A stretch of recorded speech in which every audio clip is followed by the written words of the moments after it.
नमस्कार मंडळी, आज आपण एकदम नवीन अशी रेसिपी बघणार आहोत. म्हणजेच आपण उकळत्या पाण्यामध्ये अशा प्रकारे हे चमचे घालून एक भन्नाट अशी रेसिपी तयार करणार आहोत. ही रेसिपी कोणती आणि काय असेल हे बघण्यासाठी व्हिडिओ कुठेही स्किप न करता शेवटपर्यंत नक्कीच बघा. चला तर थेट रेसिपीकडे वळूया. तर सगळ्यात पहिले स्टीलच्या चमच्याला जे लावलेलं आवरण आहे ते फ्रीजर मध्ये ठेवून दिलेलं. पहिले अर्धा तास अगोदर मी हे फ्रीज मधून काढून ठेवलेलं. संपूर्णपणे बर्फ असल्यामुळे सगळ्यात पहिले मी साध्या पाण्यामध्ये घालून ठेवणार आहे. म्हणजेच काय, त्यामुळे ते नॉर्मल स्टेजला येतील. एक 15 ते 20 मिनिटं आपल्याला हे असेच पाण्यामध्ये ठेवून द्यायचे. त्यानंतर एका बाजूला मी कढईमध्ये पाणी गरम करत ठेवलेले. पाणी छान गरम झालेलं आहे. आता आपल्याला ह्यामध्ये लिंब पिळून घ्यायचं आहे. लिंब आणि तसेच मीठ सुद्धा घालून घेणार आहोत.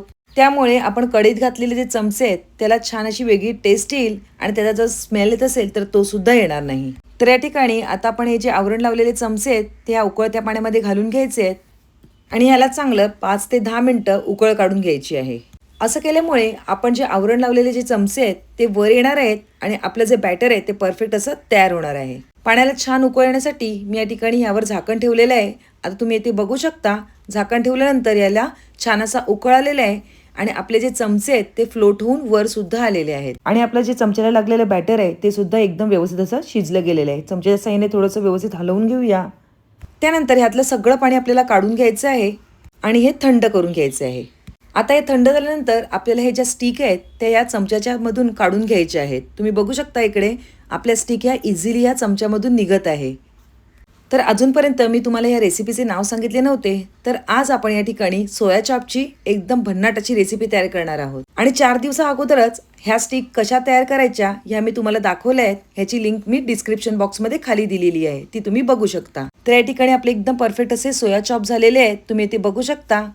ते आवळल्यानंतर आहेत त्याच कंडिशनमध्ये पुन्हा येत आहेत. म्हणजे आपले जे सोया चॉप आहेत ते एकदम परफेक्ट असे शिजलेले आहेत आणि तयार सुद्धा झालेले आहेत. आता या सोया चॉपचे आपल्याला सुरीच्या साहाय्याने बारीक बारीक असे काप करून घ्यायचे आहेत. तसेच तुम्ही या सोया चॉप पासून सोया चॉप तंदुरी बनवू शकता, तसेच सोया मलाई बनवू शकता. तर आज आपण या ठिकाणी सोया चॉप पासून एकदम भन्नाट अशी रेसिपी, म्हणजेच काय, सोया चॉपची आपण वेगळ्या पद्धतीने एकदम चवीला भन्नाट आणि टेस्टी लागणारी भाजी तयार करणार आहोत. या ठिकाणी सर्व सोया चॉप आपले व्यवस्थित असे कापून झालेले आहेत. तुम्ही इथे बघू शकता एकदम परफेक्ट असं टेक्स्चर आपल्या सोया चॉपचं झालेलं आहे. त्यानंतर आपल्याला एक बॅटर तयार करून घ्यायचं आहे. त्यासाठी मी गॅसवर तडका पॅन ठेवलेला आहे आणि त्यामध्ये 5 ते 7 वेळा तेल घातलेलं आहे. आता गॅस बंद करून आपल्याला त्यामध्ये 1 ते सव्वा चमचा एवढी मिरची पावडर म्हणजेच काश्मीरी लाल पावडर घालून घ्यायची आहे आणि व्यवस्थित ढवळून घ्यायची आहे. त्यानंतर आपल्याला ह्याच्यामध्ये अजून काही मसाले घालायचे आहेत. पहिले हे जे तेल आहे ते आपल्याला एका बाउलमध्ये काढून घ्यायचं आहे. तर आपण हे तडका पॅनमधलं जे तेल आहे ते एका बाउलमध्ये काढून घेऊया. थोडीशी वेगळी रेसिपी आहे पण खरंच टेस्टला खूप छान लागते, नक्कीच करून बघा. आणि तसेच त्यानंतर ह्यामध्ये आपल्याला 2 चमचे एवढं दही घालून घ्यायचं आहे आणि 1 ते सव्वा चमचा एवढा चाट मसाला घालून घ्यायचा आहे.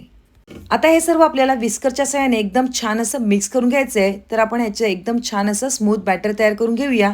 तसेच तोपर्यंत तुम्ही सांगा, तुम्ही आपल्या चॅनलला सबस्क्राईब केलं की नाही. जर सबस्क्राईब केलं असेल तर ठीकच आहे आणि जर सबस्क्राईब केलं नसेल तर पटकन सबस्क्राईब करा. तसेच बाजूला असलेल्या बेल आयकॉनवर प्रेस करायला विसरू नका, म्हणजे असेच साधे सोपे खमंग आणि चविष्ट रेसिपी तुम्ही नेहमी बघू शकाल. तसेच आपल्याला यामध्ये बारीक चिरलेली कोथिंबीर सुद्धा घालून घ्यायची आहे. तर ती सुद्धा आपण घालून घेतलेली आहे. आता हे 1 मिनिट बाजूला ठेवून देऊया. आपल्याला गॅसवर आता एक पॅन ठेवून द्यायचं आहे आणि त्यामध्ये तेल घालून घ्यायचं आहे. तेल छान गरम झालं की आपण जे कापून घेतलेले सोया चाप आहेत ते यामध्ये घालून घ्यायचे आहेत आणि हे आपल्याला छान गोल्डन टू ब्राऊन रंग येईपर्यंत तळून घ्यायचे आहेत.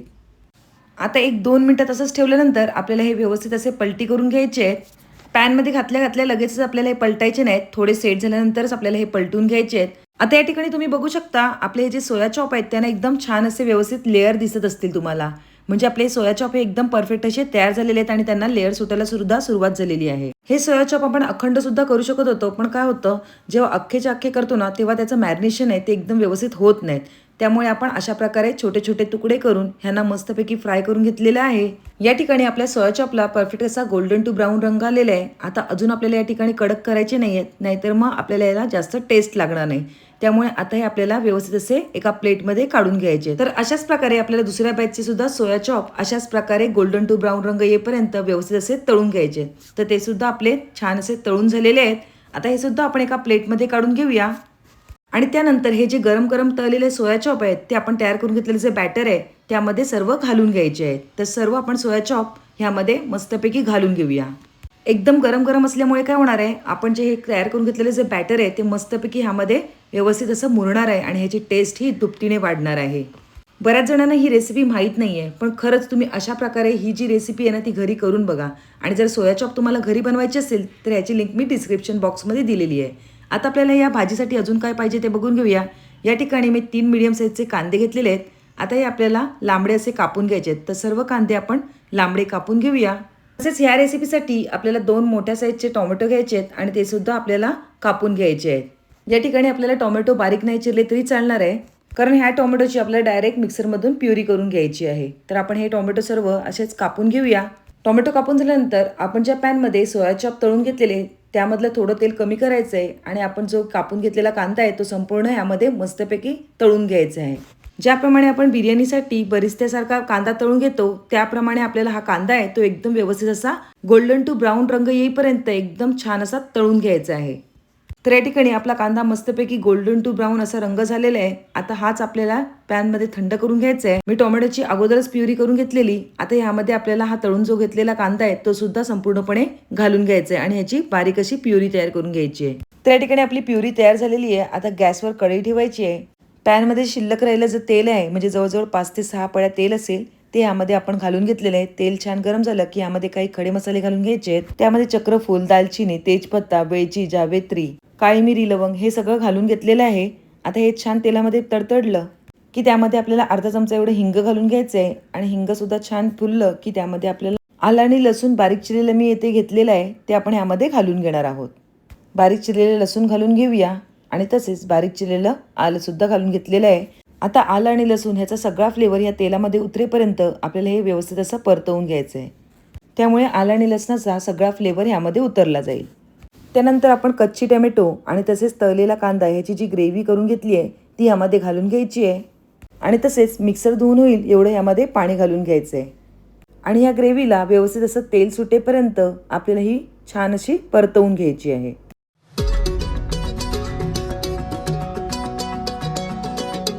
तर या ठिकाणी मस्तपैकी आपल्या ग्रेव्हीला तेल सुटलेलं आहे, तुम्ही इथे बघू शकता. आता यामध्ये आपल्याला काही मसाले घालून घ्यायचे तर ते घालून घेऊया. सगळ्यात पहिले अर्धा चमचा एवढी हळद घालून घ्यायची आहे आणि तसेच 1 ते सव्वा चमचा एवढा आपल्याला लाल तिखट घालून घ्यायचे आहे. पाऊण चमचा एवढी धणा पावडर घालून घेतलेली आहे आणि तसेच अर्धा चमचा एवढी जिरा पावडर घातलेली आहे. तसेच गरम मसाला सुद्धा इथे मी अर्धा चमचा घालून घेतलेला आहे आणि चवीपुरतं मीठ घालून घेतलेलं आहे. आता ह्या सगळ्या मसाल्यांचे फ्लेवर या ग्रेव्हीमध्ये उतरेपर्यंत आणि तसंच त्याला तेल सुटेपर्यंत आपल्याला हे मसाले व्यवस्थित असे परतवून घ्यायचे आहेत. जेव्हा आपण अशा प्रकारे परतवतो मसाले तेव्हा आपली जी भाजीची चव आहे ती दुपटीने वाढते. त्यामुळे आपल्याला हे मसाले व्यवस्थित असे परतवून घ्यायचे आहेत. तर या ठिकाणी तुम्हाला दिसत असेल हळूहळू आपल्या ज्या ग्रेव्हीला आहे ते तेल सुटायला लागले तरी सुद्धा आपण 1-2 मिनिटं पुन्हा थोडीशी ही ग्रेव्ही परतवून घेऊया. आता या ठिकाणी परफेक्ट असं आपल्या या ज्या ग्रेव्हीला आहे ते तेल सुटलेलं आहे. आता आपण जे तळून घेतलेले आणि मॅरिनेट करून ठेवलेले जे सोया चॉप आहेत ते यामध्ये आपल्याला घालून घ्यायचे आहेत. तर सर्व सोया चॉप आपण यामध्ये घालून घेऊया. आता हे जे सोया चॉप आहेत ते आपल्याला या ग्रेव्हीमध्ये एकदम छान असे व्यवस्थित मुरून घ्यायचे आहेत, म्हणजेच काय परतवून घ्यायचे आहेत. तर सगळ्या मसाल्यांचे फ्लेवर ह्यामध्ये जाण्यासाठी पहिले सुरुवातीला आपण अशाच प्रकारे हे सोया चॉप आहेत ते मस्तपैकी ह्या तेलावर म्हणजेच ग्रेव्हीवर शिजवून घेणार आहोत.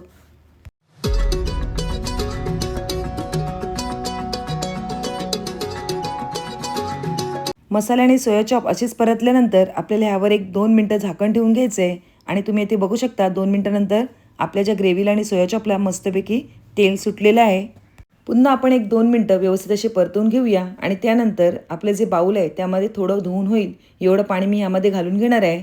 तुम्हाला ज्याप्रमाणे ओलसर भाजी पाहिजे किंवा घट्ट पाहिजे ते तुम्ही त्याप्रमाणे भाजीमध्ये पाणी वाढवू शकता. तर या ठिकाणी आपल्याला भाकरी किंवा चपातीसोबत खायची असेल याप्रमाणे मी भाजीची ग्रेव्ही बनवलेली आहे. आता हे आपण एकदम व्यवस्थित असं मिक्स करून घ्यायचं आहे.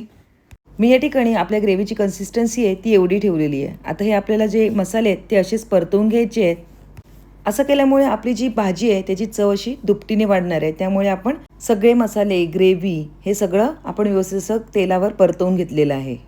तर या ठिकाणी आपली मस्तपैकी भाजी तयार होणार आहे. आता ह्याच्यावर 5 मिनिटं झाकण ठेवून द्यायचं आहे. तुम्ही या ठिकाणी 5 मिनिटानंतर बघू शकता आपल्या भाजीला मस्तपैकी तेल सुटलेलं आहे आणि इथे आपली परफेक्ट अशी भाजी तयार सुद्धा झालेली आहे. तर नक्कीच तुम्हाला ही जर रेसिपी आवडली असेल तर तुम्ही कोणत्या शहरामधून बघताय हे नक्कीच मला कमेंटमध्ये कळवा. आता यामध्ये थोडी आपण कसुरी मेथी घालूया. ही पहिले मी तव्यावर थोडी गरम करून घेतलेली, आता हातावर थोडीशी चुरून मग आपण ह्यावर ही कसुरी मेथी घालून घेणार आहोत. कसुरी मेथी घालून झाल्यानंतर या ठिकाणी बारीक चिरलेली कोथिंबीर सुद्धा आपल्याला ह्यामध्ये घालून घ्यायची आहे आणि येथे आपली परफेक्ट अशी भाजी तयार झालेली आहे. चला तर मग आपण आपली डिश मस्तपैकी सर्व करून घेऊया.